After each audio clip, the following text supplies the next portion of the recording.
Hello everyone. In this video I want to show you my afk-able wither killing chamber. The only thing you need to do is hold down right click to place the soul sand, and it will automatically create the wither using dispensers and then kill it via suffocation.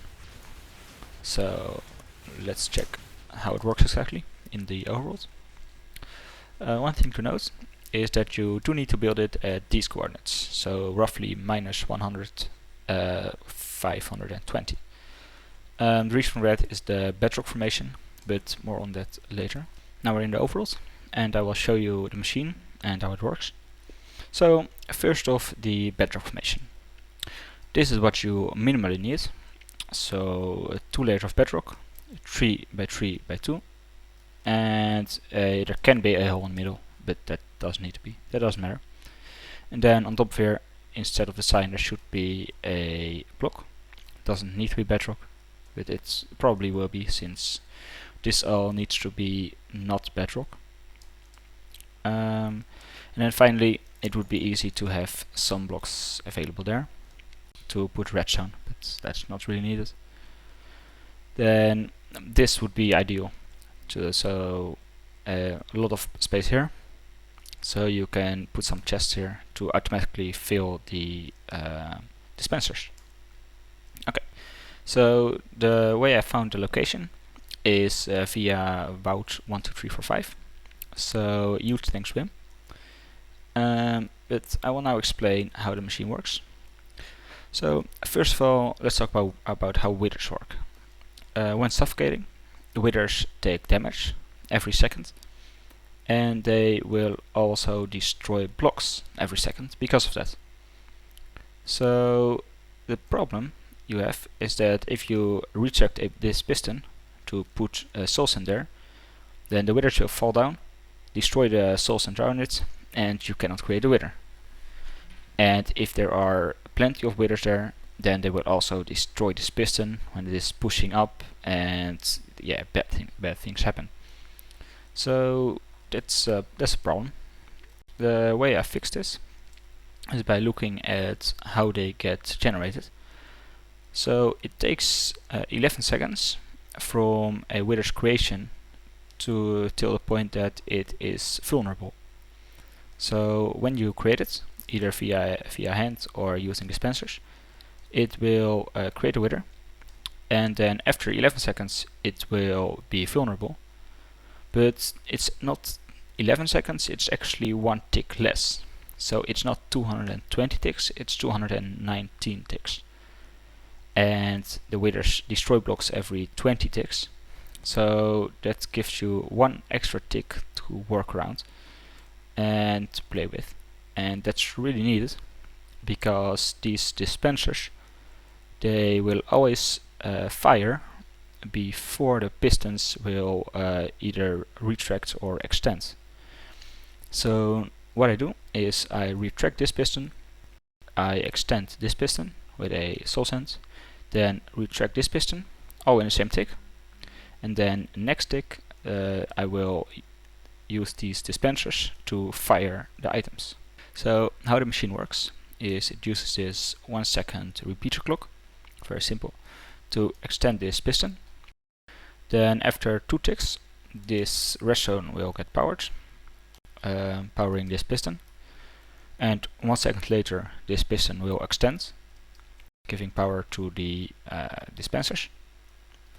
2 ticks after this block is put here, this will power, this will unpower, and because of the direction it's built in, so it's north-south direction, first this torch will unpower, making this piston retract. Then this comparator will unpower, making this piston retract, giving power to this piston. And then this comparator will unpower, unpowering this redstone by retracting the redstone block. This is actually made by ilmango, and the direction thing is also discovered by ilmango, so huge thanks to him. So using that, it takes 4 ticks to retract and extend this piston, and 1 plus 4 is 5 ticks to shoot out the wither skulls. And since a wither took 219 ticks to get vulnerable, they will all be vulnerable in the same second. Or at least they will all take damage and destroy blocks in the same second. Then finally I have these repeaters here, which will just indicate if a dispenser is empty, and then they will just override this, and then this will retract. So this clock will keep going, making this piston retract, but this piston will no longer extend, and these dispensers will no longer try to dispense items, which isn't that important. But if this piston would actually still extend, then there would still be soul sands being pushed up and destroyed by the withers, so it would just be wasting soul sands. And the reason that I made it so that this kept getting retracted is to actually collect all the items. Because if a wither is on this spot and he dies from suffocation, of course, then the wither star will stay on top of that piston. Okay, and then finally we have this this monstrosity over here. It's really big, but it's actually quite simple. So there's a repeater here just to have the right delay, because you want to push in the blocks at the right time. So then what we have here is a piston gets extended. That takes 2 ticks. Then this piston takes is extended after 3 ticks. So then what you see is that these are offset, meaning that this one will first push in, and then these two will extend.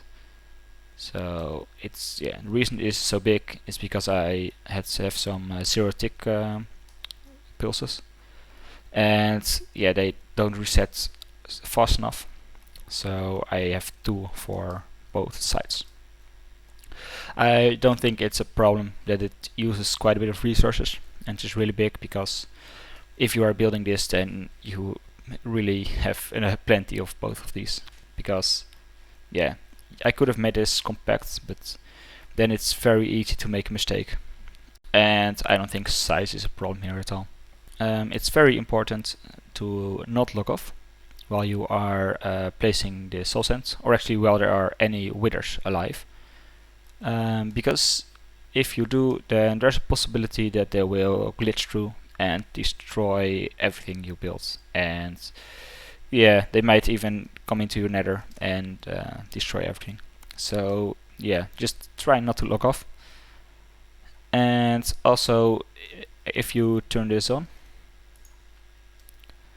then there's no way to turn this off again, except by just destroying the redstone. And of course it's quite easy to make that automatic too, but it would just be way bigger, and I don't think that's needed at all, because you'll probably only use this a few times, if at all. If you want to fill this up automatically, you can of course use this huge thing, so you can put a hopper here, then some chests here. But you probably don't have the space for that, because you'll have to find a very specific bedrock formation. So what you can also do is create a item elevator and just shoot in the items from the bottom using dispensers or droppers.